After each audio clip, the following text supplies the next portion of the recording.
बागवान साथियों, नमस्कार। मैं Dimple Panchta, member board of management doctor Y S Parmar University Nauni Solan. बागवान साथियों, आज आप लोगों से लाइव होने के पीछे का मेरा मकसद बहुत सारी ऐसे विषय से जिस पर मैं अपने विचार रखना चाहता था, क्योंकि सोशल मीडिया आपका अपना प्लेटफॉर्म है। इसका इस्तेमाल आप अपने दिल की बात, अपने मन की बात और कहीं ना कहीं जो हमारी बागवानी की बातें हैं उसके लिए हमने काफ़ी सालों से हम फेसबुक का इस्तेमाल फार्मर वेलफेयर के लिए करते आ रहे हैं। आज का जो मेरे विषय रहेंगे, एक विषय तो रहेगा हमारा जो अभी हमारा एप्पल जो केजी के हिसाब से बिकने के लिए कि कितना फ़ायदेमंद है, क्या क्या पॉसिबिलिटी है इसके अंदर। और साथ ही साथ हम बात करेंगे, अब बहुत सारी जगह पे पेटल फॉल हो चुका है कि वो लोग कौन कौन सी स्प्रेज करेंगे, कौन कौन सी बीमारियां आने वाली हैं हमारे ऑर्चर्ड में। तो सबसे पहले मैं बात करना चाहूँगा, पिछले कल सरकार ने, वर्तमान प्रदेश सरकार ने एक बहुत ही महत्वपूर्ण बागवानी हित के लिए एक निर्णय लिया कि जो हमारा एप्पल है वो अब मंडियों में केजी के हिसाब से बिकेगा। सबसे बड़ी बात ये थी। तो कल जैसे ही हमें ये नोटिफिकेशन आई और हमने सोशल मीडिया पे इस बात को साझा किया, तो बहुत सारे लोगों के फ़ोन कॉल्स और मैसेजेस आने शुरू हो गए कि आप इसको क्या बेहतर मानते हैं, कैसे बेहतर है, या ये सच में ही बहुत ही अच्छा स्टेप लिया है प्रदेश सरकार ने। तो मैं लाइव के माध्यम से आप सभी लोगों को बताना चाहूँगा कि सच में ही बहुत ही महत्वपूर्ण निर्णय लिया गया है। जो किलो के हिसाब से सेब की बिक्री थी, ये कोई आज की नहीं थी। 2005 में जब हमारा एपीएमसी एक्ट के अंदर ये चीज़ पहले ही थी कि जितने भी फल बिकेंगे वो किलो के हिसाब से बिकेंगे ना। उस वक्त की क्या स्थिति थी, क्यों ऐसा होता था कि बॉक्स के हिसाब से बिकता था, तो मैंडेटरी कर दिया गया था कि केजी के हिसाब से बिकेगा, बाकी सारे फल फ्रूट हमारे किलो के हिसाब से बिकते हैं। तो कहीं ना कहीं एप्पल ही एक ऐसा विषय था कि ये किलो के हिसाब से नहीं बिकता था, जिसकी वजह से हमारा फार्मर मंडियों में जाता था और अपने हिसाब से पैकिंग करता था, और जिसके परिणाम स्वरूप विरोधाभास रहता था कहीं ना कहीं, हाई ग्रेड लो ग्रेड। और इसके साथ साथ सरकार ने ये भी सुनिश्चित किया है कि जो बॉक्स होगा हमारा वो 24 केजी का होगा। इसके साथ साथ ही ये चीज़ें की।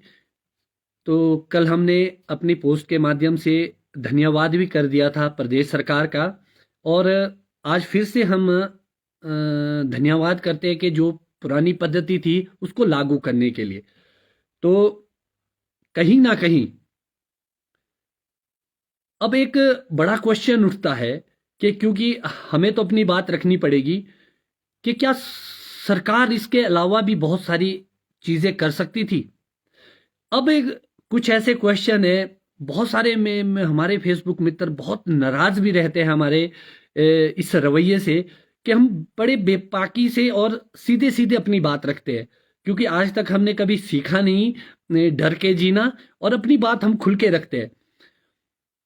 तो कहीं ना कहीं हम क्या सोचते हैं, सरकार कोई भी ऐसा कार्य करती है जो सच में ही आपके हित के लिए हो तो हमेशा उसका स्वागत करना चाहिए। हमेशा कोई भी कार्य अच्छा करे, मगर इसके साथ साथ ही कुछ ऐसे क्वेश्चन और किससे पूछेंगे हम अपने क्वेश्चन? सरकार से ही पूछेंगे, क्योंकि वही नीति निर्धारण है और उन्होंने सब कुछ करना है। तो मुझे ये लगता है कि सरकार कुछ एक जगह पर बहुत चूक कर गई। एक सबसे बड़ी चूक थी कि जब आपने ये चीजें जरूरी कर दी थी, इसके साथ साथ आपके मैनिफेस्टो में जो आपकी गारंटी थी, किसान अपने फसल की के दाम खुद तय करेगा, ये इसके साथ ही मैंडेटरी हो जाना चाहिए था। क्योंकि इसके बाद सरकार के पास ऐसा कोई फॉर्मूला नहीं कि वो दाम को तय कर सके। सरकार दाम तय कैसे कर सकती थी? सबसे बड़ा क्वेश्चन ये। जैसे केजी के हिसाब से अभी अदानी, बीजा या अन्य कोई रिलायंस कंपनियां हमारा देवभूमि वाले हमारे सेब लेते हैं, तो वो कहीं ना कहीं केजी के हिसाब से लेते हैं। मगर जब वो केजी का निर्धारण कर देते हैं, उसके साथ साथ ही वो मूल्य भी निर्धारित करते हैं। तो क्या सरकार इसके साथ साथ ही जो मिनिमम स्पोर्ट प्राइस कह दीजिए, या जो हमारा ग्रेड के हिसाब से दाम थे, क्या वो तय नहीं कर सकती थी?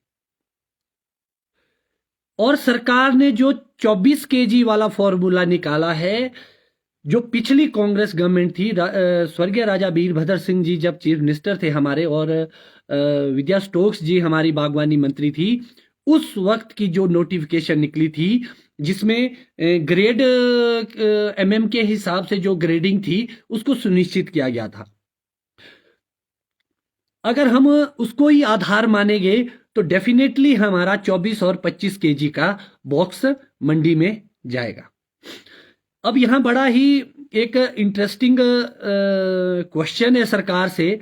तो मैं हमेशा कहता हूं बागवान साथियों कि बहुत जरूरी होता है कि सरकार के या किसी भी इंसान के जो सलाहकार है, वो कितने अच्छे तरीके से सलाह देते हैं अपने मंत्री को या सरकार के सामने, चाहे आईएएस लेवल के हैं, चाहे आप राजनीतिक लेवल के फ्रेंड सर्कल में, या वह कार्यकर्ता की बात कर दीजिए जो आपकी हेल्प करते हैं, थिंक टैंक जो सरकार का होता है।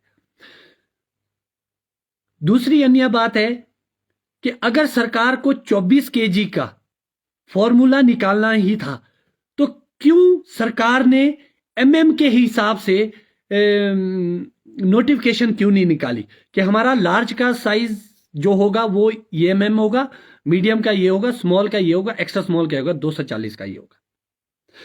जहां तक हमने पिछले वर्ष जो हाई पावर कमेटी बनी थी उसका मैं भी सदस्य था, और जो हमने इंस्पेक्शन करी थी, जो सारे डॉक्यूमेंटेशन निकाली थी, उसके अनुसार जो वर्तमान में हमारा ग्रेड है वो कहीं ना कहीं एक स्टेप नीचे आएगा। आप मोटा मोटी ये मानिए कि जो आपका सेपरेटर है वो 240 में आएगा, और 240 हमारा एक्स्ट्रा स्मॉल में आएगा, जो वर्तमान की स्थिति है हमारी।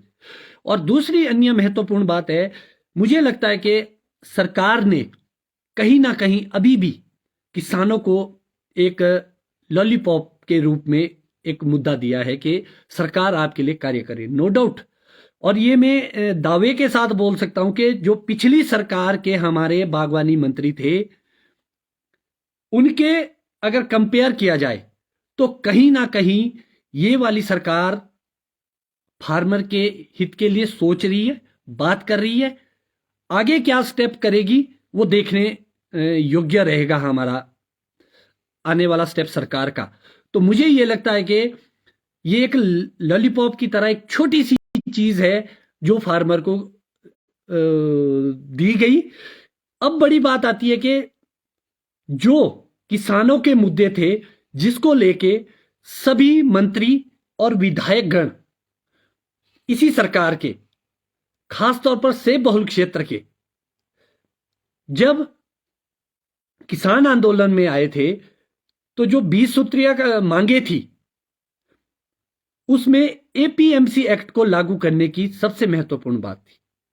अब बड़ा क्वेश्चन आता है कि एपीएमसी कानून के अंदर सिर्फ एक छोटी सी चीज को ही इंप्लीमेंट क्यों किया गया, क्यों पूरे कानून को जो ड्राफ्ट बना हुआ है उसको इंप्लीमेंट क्यों नहीं किया गया। बात यूनिवर्सल कार्टन की याद आ रही है, उस पर हमने पहले ही अपने विचार रख लिए थे कि कितना फायदेमंद है, कितना नुकसानदायक है, या फार्मर को क्या क्या प्रॉब्लम्स आएगी। और दूसरी अन्य महत्वपूर्ण बात है, अगर आपके दाम तय नहीं है तो कहीं ना कहीं हमें यह लगता है कि फिर से फार्मर को आड़ती और लदानी के पास मार्केट में छोड़ दिया गया है। अब उनकी ऊपर डिपेंड करेगा कि आपके सेब के दाम क्या होंगे। कितना अच्छा होता कि अगर इसके साथ साथ सरकार पूरी स्टडी कर लेती। अगर केजी इंप्लीमेंट हो गया तो एपीएमसी कानून भी इंप्लीमेंट करती। उसके साथ साथ क्या रेट लिस्ट सुनिश्चित नहीं हो सकती थी? क्यों नहीं हो सकती थी, आप बताइए। चाहे एक हफ्ते का रखते, 10 दिन का गैप में रखते, एक रेट लिस्ट तो एटलीस्ट गवर्नमेंट निकाल सकती थी इसके साथ साथ। ये मेरा अपना पर्सनल ओपिनियन है कि ऐसा होना चाहिए था।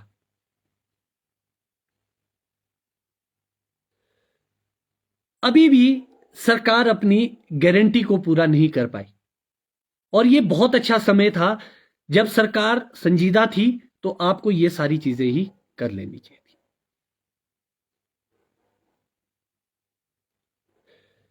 केजी के हिसाब से मुझे लगता है कि कहीं ना कहीं धीरे धीरे हमारा ग्रेड ऑटोमेटिकली डाउन आ जाएगा। हमें यूनिवर्सल की इतनी जरूरत नहीं है जितना ग्रेड को डाउन करने की जरूरत है। और जो ग्रेड हाई किया गया है वो कहीं ना कहीं उसके गुनेगार आप और हम ही है। हम ही लोगों ने उसको ऊंचा किया है। उसको नीचे होने की जरूरत, बहुत जरूरत है। एक ग्रेड हमें डाउन आना पड़ेगा। फिर एक और बहुत ही महत्वपूर्ण बात है, अभी मुझे ये नहीं पता कि किस तरीके से गवर्नमेंट ने ये सब चीजें की है। कहीं ना कहीं हाइट और लो हाइट के फ्रूट के वेट में भी बहुत फर्क आता है। जो हाइट का आपका सेब होगा वो कहीं ना कहीं वजन में ज्यादा आएगा। अगर आप एमएमबी सुनिश्चित करते हैं तो कहीं ना कहीं वजन ज्यादा शो करेगा बॉक्स का। अगर कभी भी ऐसी व्यवस्था का परिवर्तन करना है, नई व्यवस्था की ओर हमने जाना है, तो उसमें कानून साथ के साथ बन जाने चाहिए। और उसको स्ट्रिक्टली, मतलब बहुत ही हार्श डिसीजन कहूंगा मैं, जिसको हम अपनी भाषा में भी बोलते हैं, डंडे के साथ इसको इंप्लीमेंट करवाना चाहिए। मान लो कोई हाई ग्रेड करता है तो क्या सरकार ने यह व्यवस्था रखी है कि उसका ऑन द स्पॉट चालान होगा, या पूरी गाड़ी का जो वेट करने के लिए जब बिल्टी काटते हैं उसमें बॉक्स लिखे होते हैं, तो एवरेजन अगर 24 केजी है तो क्या उसकी व्यवस्था सरकार ने रखी है? सरकार को यह जरूर सोचना चाहिए था कि वेट के अलावा आपको एमएम सुनिश्चित करना चाहिए था। एमएम का होना बहुत ही जरूरी था। और मैं देख पा रहा हूं कमेंट सेक्शन में बहुत सारे लोग हमारे साथ जुड़े हैं जो एमएम को आधार मान रहे हैं, और यह बहुत ही जरूरत है।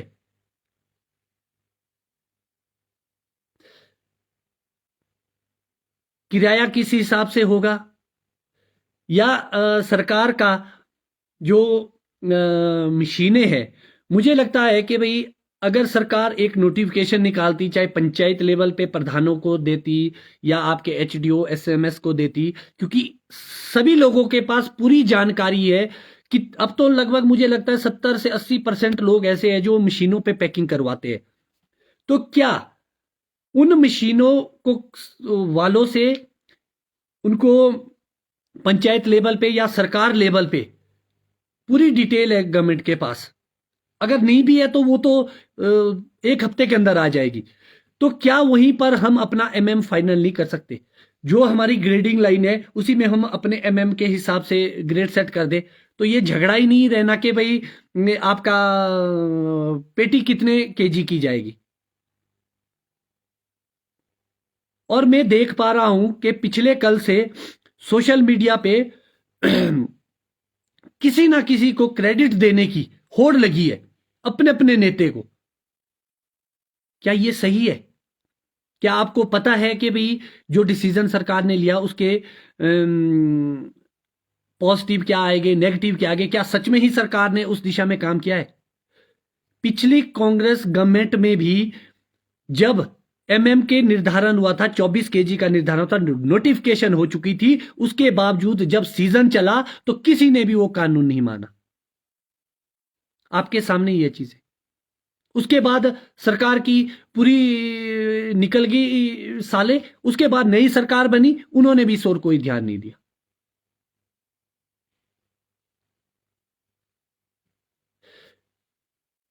इसके साथ साथ सरकार को आज एक चीज का और निर्धारण करना चाहिए था, वो था कलर का। कलर का मापदंड क्या रहेगा? जब सरकार केजी निर्धारित कर सकती है तो कलर क्यों नहीं निर्धारित कर सकती? क्या हमारा 60 से लेकर 100% तक फर्स्ट ग्रेड में आ सकता है सेब? क्योंकि अमूमन हम सोशल मीडिया के माध्यम से देखते हैं कि बहुत सारे लोग शेयर करते हैं किसी मॉल का फोटोग्राफ्स, जिसमें हम देखते हैं कि 60% जो जिसको हम लेस कलर बोला जाता है हमारी भाषा में, लेस कलर को आप केजी के हिसाब से देखेंगे तो 250-300 रुपए केजी बिकता है।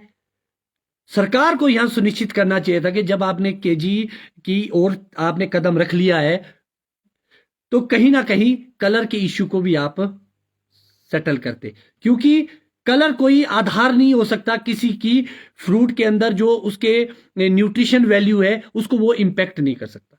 क्योंकि जिस एडवर्स कंडीशन में आप और हम बागवानी करते हैं, और हम पिछले 100 साल से ऊपर हो चुके हैं, हमारे को पुरानी वैरायटी पे काम करते हैं, कहीं ना कहीं कलर की प्रॉब्लम आती है। भले न्यूट्रिशन में प्रॉब्लम नहीं आ रही फ्रूट में, ना किसी और चीज में, सिर्फ थोड़ा सा कलर कम है, तो सरकार को यह भी कर लेना चाहिए था कि भाई 60 to 100% की कैटेगरी आपको फर्स्ट ग्रेड की रख लेनी चाहिए थी। उसके बाद आप 40 to 60 आप सेकंड ग्रेड का कलर के हिसाब से भी रख सकते थे, और उसके अलावा नीचे भी रख सकते। और इसके साथ साथ एक बहुत ही महत्वपूर्ण बात जो सरकार को अभी तक शायद उनके सलाहकारों ने नहीं बताई है, और वो क्या बात थी?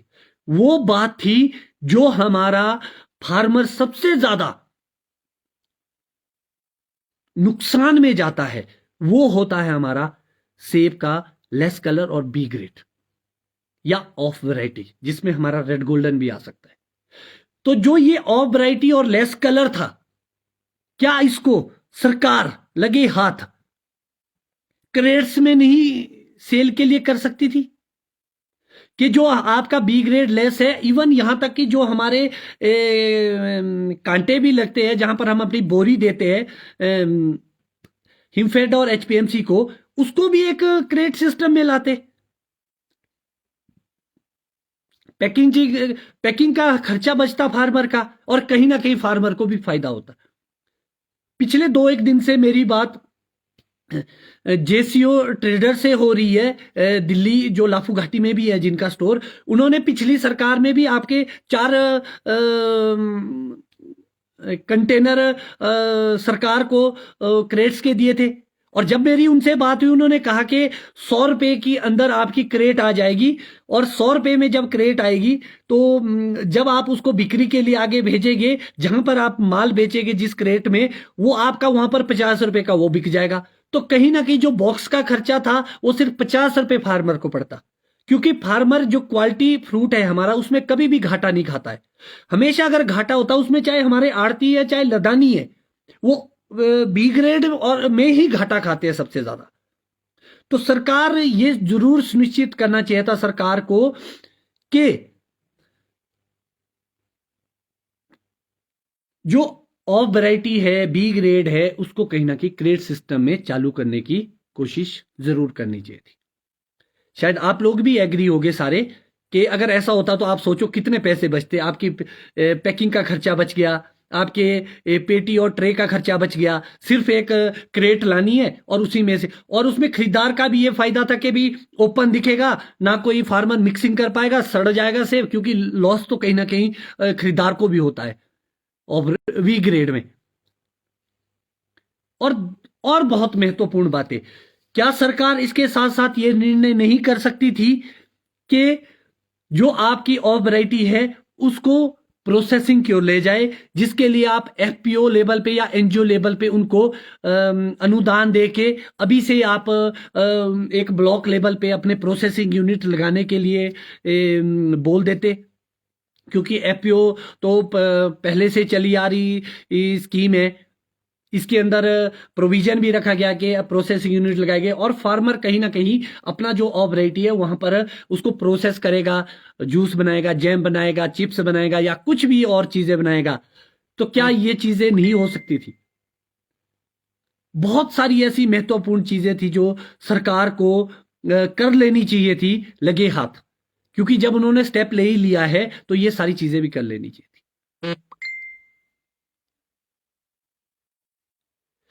और इसके साथ साथ कल एक और क्वेश्चन रेज हुआ कि हम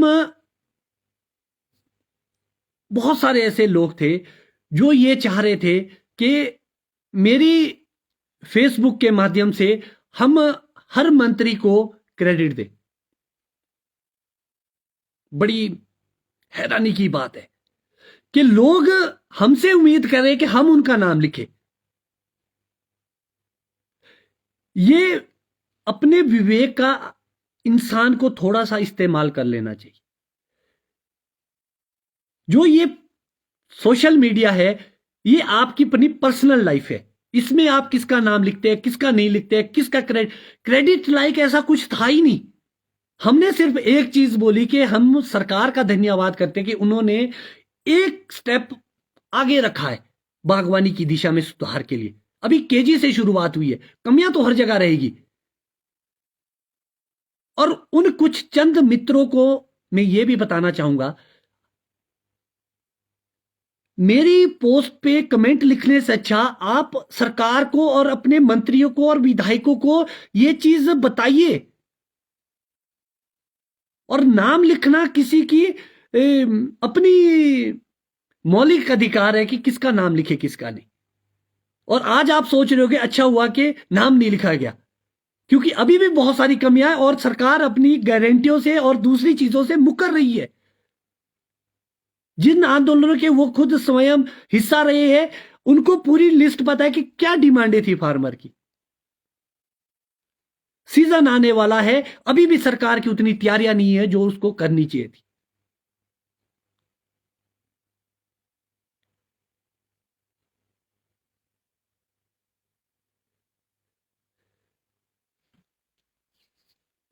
ये तो वो बात थी जो मैं आपसे साझा करना चाहता था। अब ये लड़ाई बागवान साथियों बहुत लंबी है। हमें संगठित होके किसी भी सरकार से क्वेश्चन पूछने आने चाहिए। याद रखना, इतिहास हमेशा क्रांतिकारियों के लिखे जाते हैं, चाटुकारों की कभी नहीं लिखे जाते।